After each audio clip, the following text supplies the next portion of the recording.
Ce qui est de attaques, donc les frappes sur Bryansk, eh bien, il y en a eu plusieurs. C'est un signal sur le fait qu'ils veulent une escalade. Et sans les Américains, utiliser ces missiles est impossible. Et notre position changera si quelque chose est approuvé au-delà de 300 km, puisque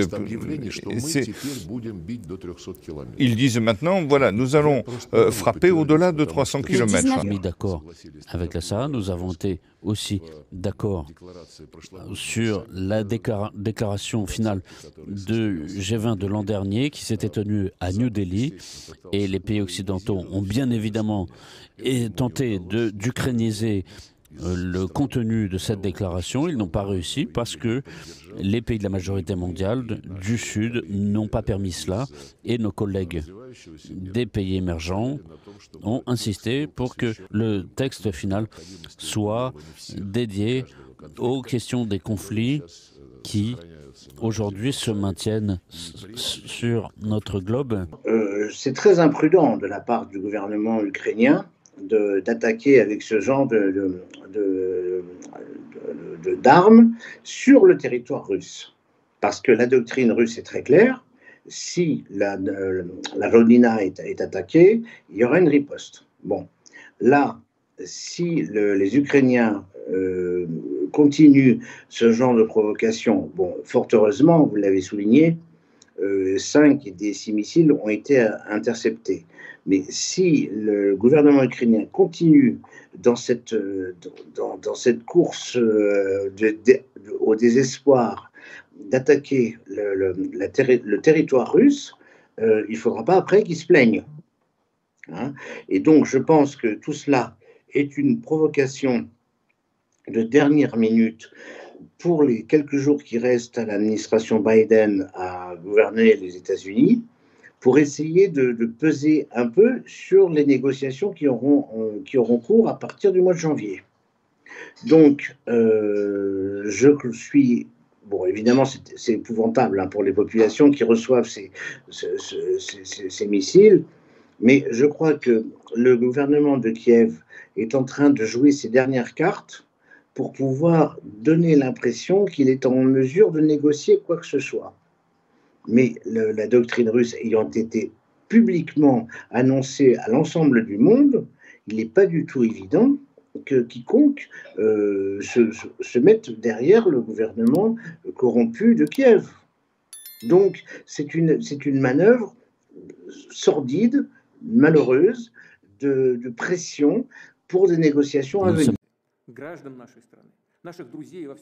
Chers citoyens de notre pays, amis à travers le monde, et ceux qui continuent à nourrir l'illusion qu'il est possible d'infliger une défaite stratégique à la Russie, permettez-moi de revenir sur les récents événements liés à l'opération militaire spéciale menée par notre pays. Depuis le début du conflit, la Russie a maintes fois mis en garde contre l'implication directe des puissances occidentales dans le conflit ukrainien. Cette implication s'est intensifiée récemment avec l'utilisation d'armes à longue portée de fabrication occidentale contre notre territoire. Ces événements marquent une escalade significative du conflit qui, à l'origine, a été provoqué par l'Occident en Ukraine. Les États-Unis et leurs alliés de l'OTAN ont ouvertement déclaré qu'ils autorisaient l'utilisation de systèmes d'armes de précision à longue portée, tels que les missiles Attack et Storm Shadow, contre des cibles situées en Russie. Les experts militaires et stratégiques savent parfaitement, et la Russie l'a souligné à plusieurs reprises, qu'il est impossible d'utiliser de telles armes sans une implication directe des spécialistes militaires des pays fabricants. Cela signifie que nous ne faisons pas seulement face à l'Ukraine, mais à une coalition de nations occidentales qui soutiennent activement Kiev, à la fois sur le plan logistique, technique et stratégique. Le 19 novembre, 6 missiles tactiques Attack fabriqués aux États-Unis ont été utilisés contre des infrastructures russes. Ces frappes ont été suivies, le 21 novembre, par une attaque combinée impliquant les systèmes Storm Shadow de fabrication britannique et les systèmes HIMARS américains. Ces attaques ont ciblé des installations militaires sur le territoire russe, notamment dans les régions de Bryansk et de Koursk, des régions frontalières déjà soumises à une pression constante depuis le début du conflit. Malgré l'ampleur de ces attaques, nos systèmes de défense aérienne ont intercepté la majorité des missiles, empêchant nos adversaires d'atteindre leurs objectifs. Par exemple, un incendie mineur a été déclenché dans un dépôt de munitions de la région de Bryansk à cause des débris de missiles, mais il a été rapidement maîtrisé grâce à l'intervention de nos équipes d'urgence. Dans la région de Koursk, une frappe plus ciblée a touché un poste de commandement, causant des pertes parmi le personnel de sécurité et les équipes techniques présentes sur place. Malheureusement, certaines pertes humaines sont à déplorer, mais nos commandants de terrain ont rapidement repris le contrôle de la situation. Il est essentiel de souligner que ces attaques, bien que symboliques, n'auront aucun impact significatif sur le cours des opérations militaires en zone spéciale. Nos forces progressent avec succès sur toute la ligne de front, atteignant régulièrement les objectifs fixés par notre état-major. Cette progression témoigne de la résilience et de l'efficacité de nos troupes face à un adversaire largement soutenu par des forces étrangères.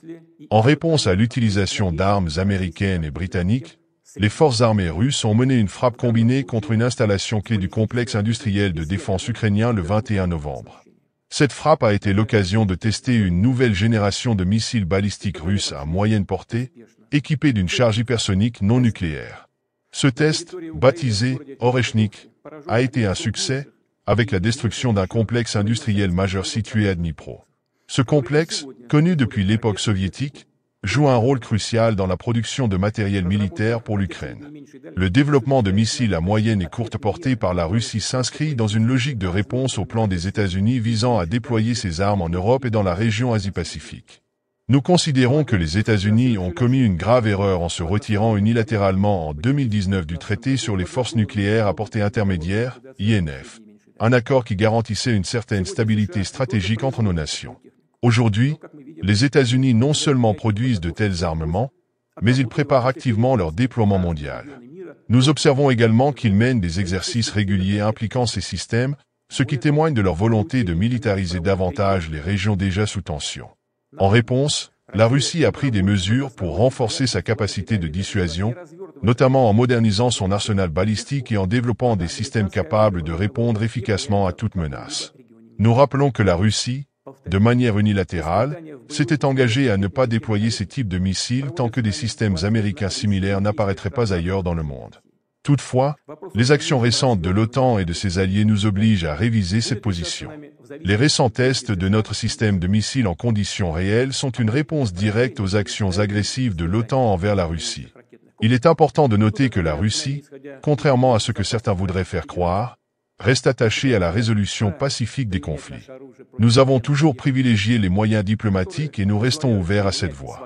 Cependant, si une confrontation est imposée, nous sommes prêts à toute évolution de la situation. Notre capacité de dissuasion et notre détermination restent inébranlables. Il est également crucial de rappeler que les technologies actuelles ne permettent pas d'intercepter nos missiles hypersoniques, capables d'atteindre une vitesse de Mach 10. Aucun système de défense aérienne ou antimissile existant, y compris ceux en cours de développement par les États-Unis en Europe, ne peut neutraliser ces armes. Cela confère à la Russie un avantage stratégique significatif dans le cadre de toute confrontation militaire. Nous affirmons clairement notre droit de cibler les infrastructures militaires des pays qui permettent l'utilisation de leurs armes contre nos installations. En cas d'escalade, nous répondrons de manière résolue et symétrique. Nous exhortons les élites dirigeantes des pays hostiles à réfléchir sérieusement aux conséquences de leurs actions, notamment celles visant à utiliser leurs contingents militaires contre la Russie. Enfin, dans un esprit de responsabilité, nous continuerons d'informer les civils et les ressortissants des États amis présents dans les zones ciblées afin qu'ils puissent se mettre en sécurité. Nous agissons ainsi par souci humanitaire, tout en démontrant notre volonté de limiter les dégâts collatéraux. Nous espérons que ces mesures fermes et claires permettront de rétablir un équilibre stratégique et d'éviter une escalade incontrôlable. Toutefois, si une confrontation devait se produire, la Russie est prête à y faire face avec toute la force nécessaire. Nous appelons nos partenaires internationaux à réfléchir à l'impact de leurs décisions et à travailler ensemble pour garantir une paix durable et équitable pour toutes les nations.